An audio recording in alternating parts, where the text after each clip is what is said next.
So various historians for the Montreal Canadiens broke the story a few years ago. We're going to be talking about a very interesting blog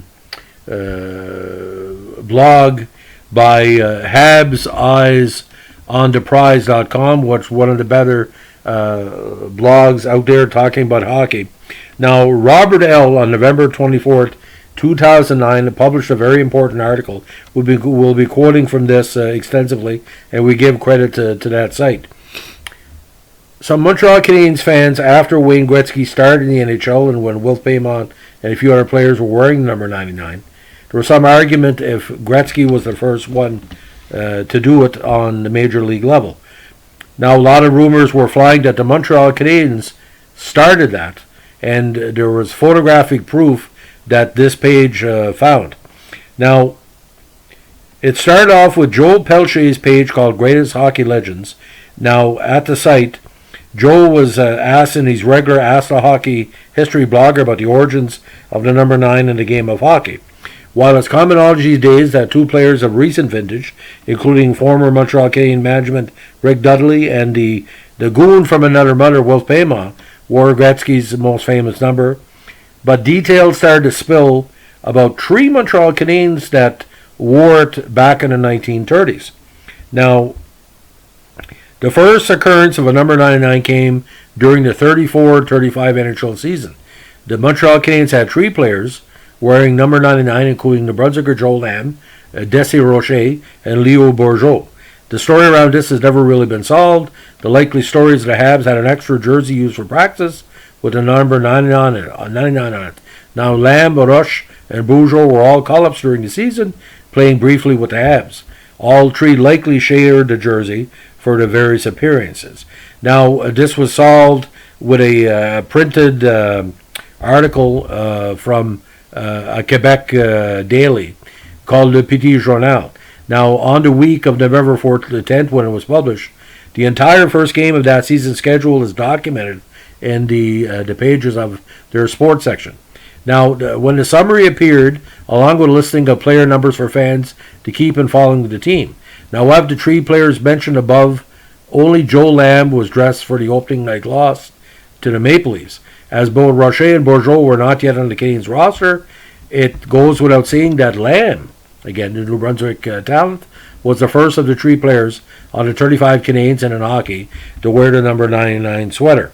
Now, that night, R. Jenkins wore number 88, Jay Portland wore number 75, Jay McGill wore 55, A. Mondu wore 64, Jack Raleigh wore 33, and PM Remo wore number 48. Now, Lamb had been traded to Montreal by Boston for Johnny Gagnon on October 2nd, 34. Now, prior to joining the Habs, he had also played with the Montreal Maroons, Ottawa Senators, and New York Americans. Now, he did well in the Canadiens uniform, notching 3 goals and 2 assists in 7 games. Now, eventually, Lamb was traded twice in the same day. On December 4th, 34, first the Habs sent his rights back to Boston for cash, and the Bruins then dealt him to St. Louis Eagles for Max Kaminsky and Desi Rocher. After 31 games with the Eagles, Lamb was back with the Maroons the following season, followed by another year and a half with the Americans, and by rounding out his NHL career with 14 games in a Red Wings sweater. Now, Rush was acquired by the Canadiens from Boston in another cash deal on December 8th, 1934.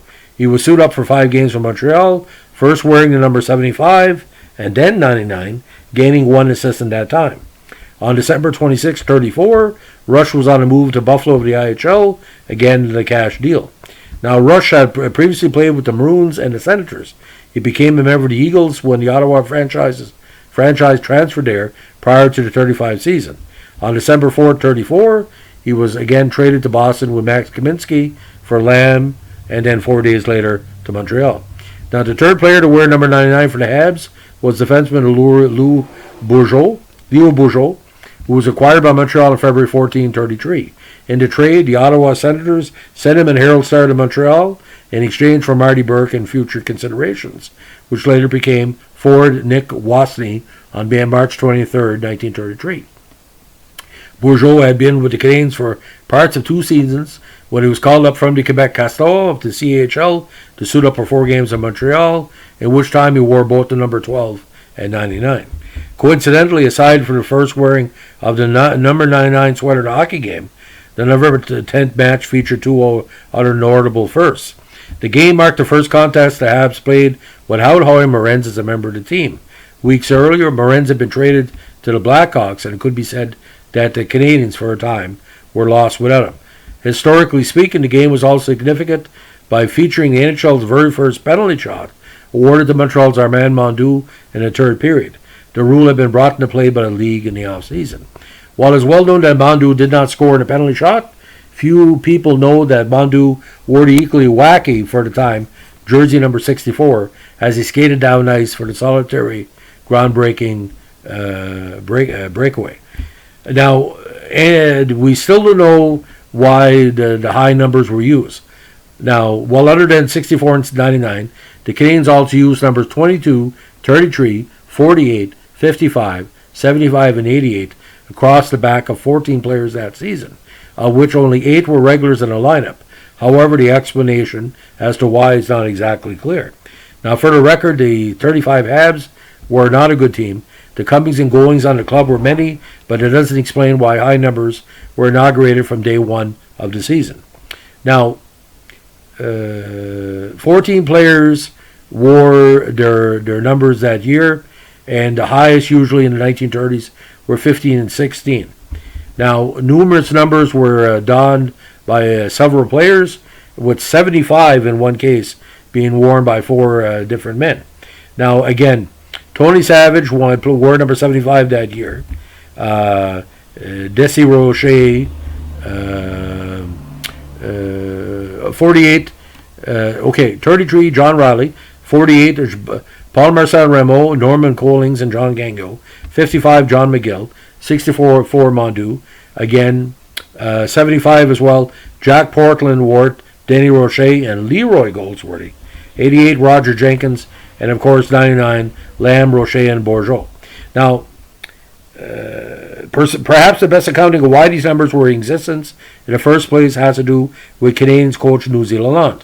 Now, Lalonde at the time was 12 seasons removed from his playing career and returned to Canadiens as a head coach starting in 33. Now, playing coach in his previous incarnation with the Habs, the highly competitive Lalonde wouldn't last the season, calling it quits after a loss on December 29th that had him scrambling for solutions. Now, he may have been the first Canadiens coach to return behind the bench and find only frustration, but he certainly wouldn't be the last. Now, the thing about the Habs as well, the Habs box lacrosse team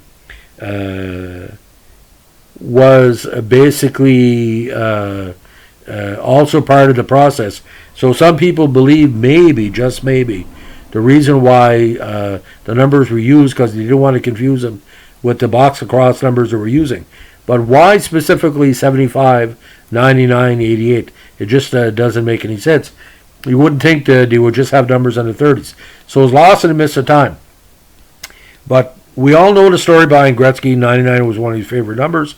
Number 77, when Bourque gave up the number for 7 Esposito for retirement, made number 77. But this is what's kind of bizarre, ladies and gentlemen. When the NHL said that 99 had to be retired at every team in the league, the Habs had some difficulty with that because the NHL did not know that Montreal originated the number 99. Now, it wasn't talked about much, and I think it was it Gary Bettman in his first 5 years said basically, I did not know this. So you know it now. So we created number 99. We didn't perfect it. But, why not number 104? Why not, 37 or whatever? Still completely bizarre. But no Montreal Canadian will ever wear number 99 again because, again, it is retired. So that's a legend of the Montreal Canadiens and number 99. Thanks for listening. Bye.